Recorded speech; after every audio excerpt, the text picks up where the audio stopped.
একবার যদি ভোটে জিতে এমএলএ হইতে পারে বড় ভাই, তাইলে একেবারে আলী বাবার গোয়ার মতো চিচিং ফাঁক।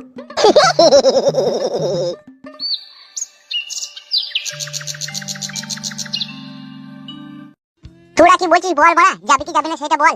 যাবো তো বড়া, আমার তো ভয় লাগছে, কোনো মানুষ বড়া ফিরিতে ফিরিতে মদ খাওয়াবে, তার যদি কোনো স্বার্থ না থাকে।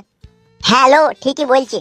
স্বার্থ ছাড়া বন্ধু বান্ধব কাছেও আসে না, বিনা স্বার্থে দুনিয়ায় কেউ ভালোবাসে না, স্বার্থ ছাড়া ভালোবাসে শুধুই আমার আব্বা।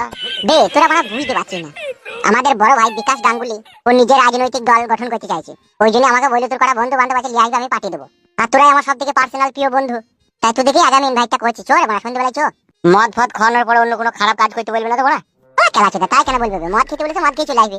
দেখ বন্ধু, তোর বিশ্বাসের খাতিরে গেছি, কিন্তু আমরা কোনো খারাপ কাজ করবো না, আগেই বলে দিচ্ছি। কিচ্ছু করতে হবে না, আমিও শুধু থাকবো, তো তোরা মদ খাবি, মদ খেয়ে একটু এনজয় করবি, চলে আসবি, বাস ম্যাটার ক্লোজ। আমারও তো একটা মান সম্মান বলে জিনিস আছে নাকি বল? তুই দিকে লিগে সেখানে আমি বিপদে ফেলাবো, তোরা আমাকে ছেড়ে দিবি? কখনোই তো ছাড়বি না, ছাড়বি বল? না, তা ছাড়বো না। তাইলে আবার গান মারাছিস? তাহলে কখন যাবো, কখন? 5টার সময়।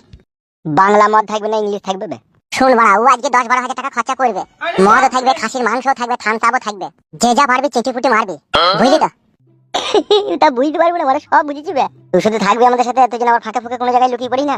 আমি কেন লুকুবো বে? খেলা আছে, আমি তো দিকে ইনভাইট করে লিখেছি, আমি লুকুলে হবে? আমি তো তোদেরকে সব মদ ফদ ঢেলে দেবো। ভালোই হবে তাইলে।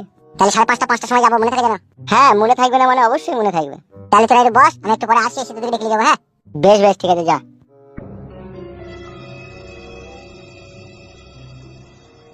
হ্যাঁ বে, ব্যাপারটা কেমন একটা ঘোলা ঘোলা মনে হয়েছে না? তাইলে বড়া যেতে হয় না। 10,000 টাকার খাসির মাংস মদ আছে, যাবি না? তা চো বড়া। যদি বড় আমাদেরকে উল্টো পাল্টা কোনো কাজ করতে বলে, তাহলে আগে সুদিয়ে নেবো, তারপরে খাবো বড়া। তাও হবে, ঠিকই বলেছিস বড়, আগে শুধু যদি বলে কিছু করতে হবে না, শুধু ফ্রিতে খা, তাহলে খেয়ে নেবো। হ্যাঁ তাই হবে। বে, আমার মন বলছে ওরা বিয়ে করেনি, আমার মন বলছে সেই অনুষ্ঠানে ও পাঠিয়ে দিতেও পারে। হইতেও পারে বড়া। তাহলে যাবি তো? যাবো যাবো বড়া, অনেকদিন দামি মদ খাওয়া হয়নি, যাবো।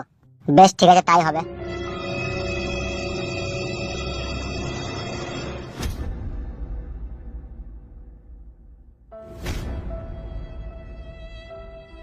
এ কই রে? কে? কে মারাই না, এইদিকে আয়। ও কে লিখি? ওকে ডাকছো? কিত কিত খেলা করতে গেলি নাকি? না, কিটকিট খেলা করতে যাবো কেন, আমি তো রান্না করেছিলাম। আর তুই কোথায় গেলি? এই মা, ও কেন কইছো? ফাদা কুকু বাড়ি ঢুকি ওকে সাপের 5 পা দেখলি নাকি? 5 পা দেখে নিল, সাপের 1 পা দেখেছি আমি। পাংমারানি জল হস্তি মাগি খেচ্ছে আর কাত হয়ে গিয়ে খালি শুচ্ছি। এই কি রে লড়িতে চাপাত, আমি আবার কি করব রে? তোদের দুজনের কাছে কতটা কি সোনা দানা আছে আমার হাতে দে। কিসের সোনা দানা? তোর একটা গলার সোনা চেন আছে, ওইটা আমাকে দে। কেন, কিসের লাগি? সব বাড়া তো কই পড়লি হবে বল? সংসারটা তো আমি চালাচ্ছি নাকি, না তুই চালাচ্ছিস? তো ও সংসার ওই তো চালাবে, ও চালাবে না তো আবার কে চালাবে? সেই জন্যই তো বলছি সোনা চেনটা লিয়ে আয়।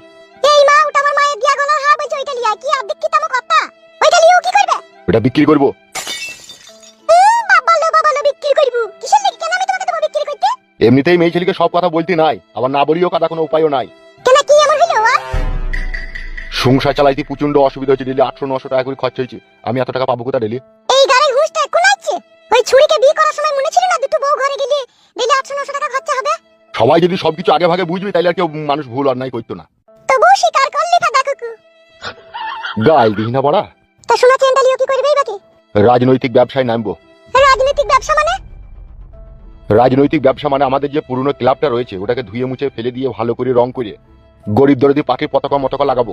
মুখ্যমন্ত্রীকে একবার হালকা করে ফোন করে জানাবো, জি স্যার, আমি একটা ক্লাবের সদস্য, কিছু ভোটার আমার হাতে আমি নিজের কবজায় করছি, এই ভোটগুলো সম্পূর্ণ আপনাকে আমি পাইয়ে দেওয়ার ব্যবস্থা করবো। আর একবার যদি ইলেকশনে জিততে পারি আমি, তাহলে হয়তো ক্লাবের সদস্য এখন থাকবো।